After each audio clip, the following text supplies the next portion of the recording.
About the only thing I'm willing to do today. It is my birthday, but my golden child is coming.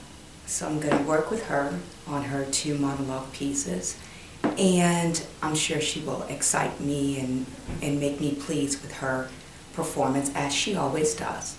So needless to say, she's on her way. I'm having a little bit of a problem with gait and a little numbness and tingling in my leg right now, but she will not know that. So I am excited to show you what she can do, and she is on her way, and I will let her introduce herself, other than the golden child. You notice that I put my glasses on because I need to look professional.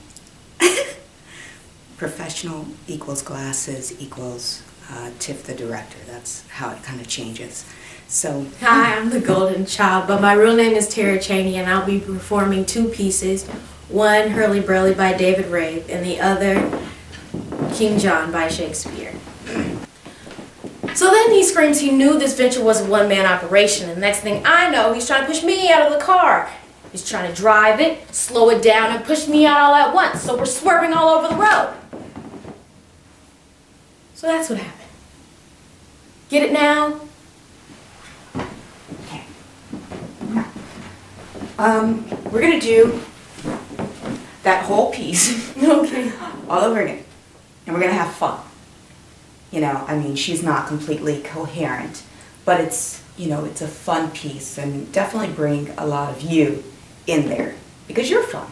So just add that to it, and also make sure that when you move from out of this position, you know, and you're going, remember that you're getting your bearings when you're doing this. As you're talking to him, you know, you're not, if you were sober, this piece would never exist. You see what I'm saying? Because it wouldn't, who would want to see it?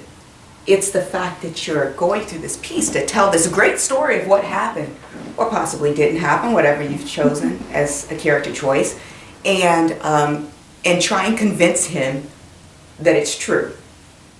Okay? And for him to understand your fear and how it's his fault. I mean, he put you in that situation. You would never, ever, his recommendation. So remember that. Okay? So bring those moments of being accusatory, in a sense.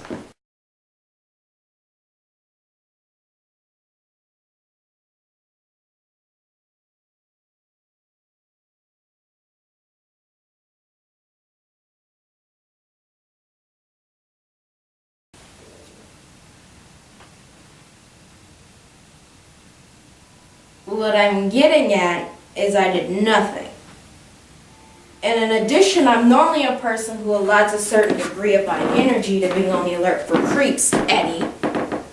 I'm not as dumb as to be ignorant of the vast sorts of creeps running loose in California, as if every creep with half his screws loose has slid here like the continent is tilted.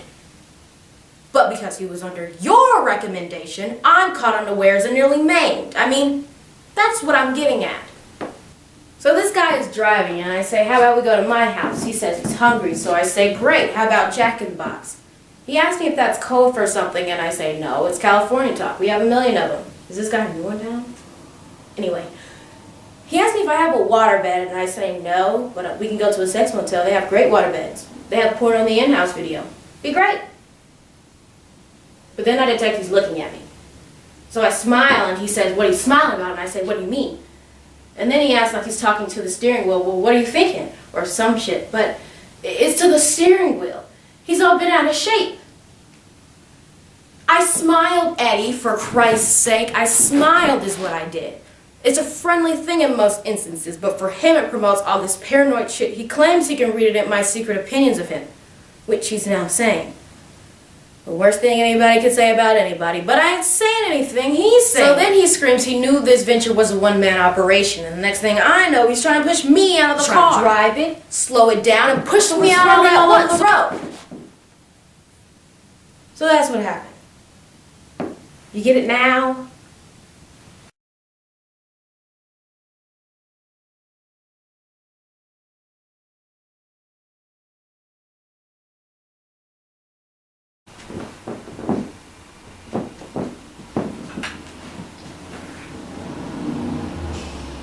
I am not mad. This hair I tear is mine. My name is Constance. I was Jeffrey's wife. Young Arthur is my son, and he is lost. I am not mad.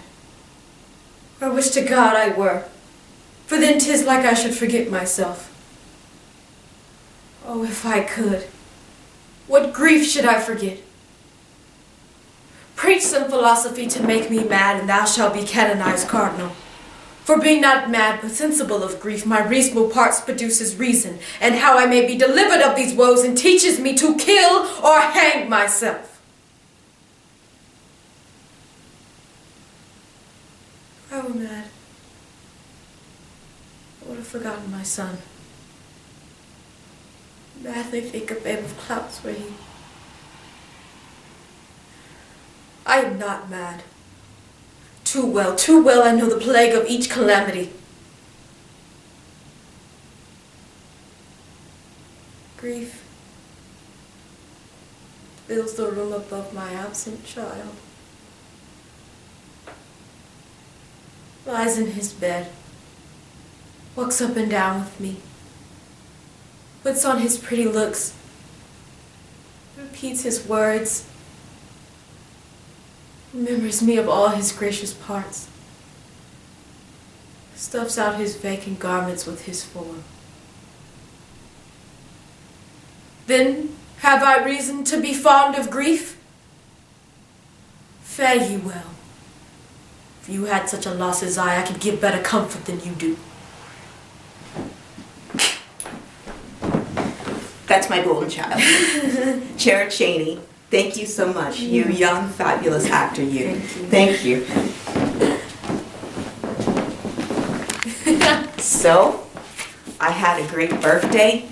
She blessed me with performing King John by Shakespeare, the best I've seen since I've been working with her. Thank you. You made my day. And then, of course, for my birthday, they gave me this.